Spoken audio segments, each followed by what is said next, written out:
અંકલેશ્વર નજીક national highway number 48 ઉપર ફરી એકવાર ભયાવહ ટ્રાફિક જામની પરિસ્થિતિ સર્જાઈ હતી. વડોદરાથી સુરત તરફ જતી લેનમાં અંદાજે 5 કિલોમીટર લાંબો ટ્રાફિક જામ જોવા મળ્યો હતો, જેના કારણે વાહન ચાલકોને 2 કલાકથી પણ વધુ સમય સુધી ટ્રાફિકમાં અટવાઈ રહેવું પડ્યું હતું.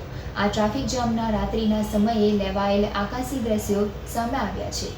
રાત્રિના સમયે સર્જાયેલા ટ્રાફિક જામના આકાશી દ્રશ્યો પણ સામે આવ્યા છે. આજે સવારે પણ ટ્રાફિક જામની પરિસ્થિતિ યથાવત રહી હતી. અંકલેશ્વર નજીક આ હાઈવે ઉપર સમયાંતરે ટ્રાફિક જામની સમસ્યા સર્જાઈ રહી છે. અંકલેશ્વર નજીકને આ હાઈવેનો પટ્ટો સમયાંતરે ટ્રાફિક જામની સમસ્યાથી પીડાઈ રહ્યો છે. આ વારંવાર સર્જાતા ટ્રાફિક જામ પાછળ મુખ્યત્વે હાઈવેના બિસ્માર માર્ગ અને ખાસ કરીને આમલાખાડી પરનો સાંકડો બ્રિજ જવાબદાર હોવાનું મનાય છે. આ સાંકડા પુલને કારણે વાહનોની ગતિ ધીમી પડે છે અને તેનો ભરાવો થતાં ટ્રાફિક જામ સર્જાય છે. કેટલાક વાહન ચાલકોએ તો 2 થી 3 કલાક સુધી સતત ફસાવાનો કડવો અનુભવ કર્યો હતો. ગત સાંજથી શરૂ થયેલા સ્થિતિ બીજા દિવસે પણ યથાવત જોવા મળી હતી.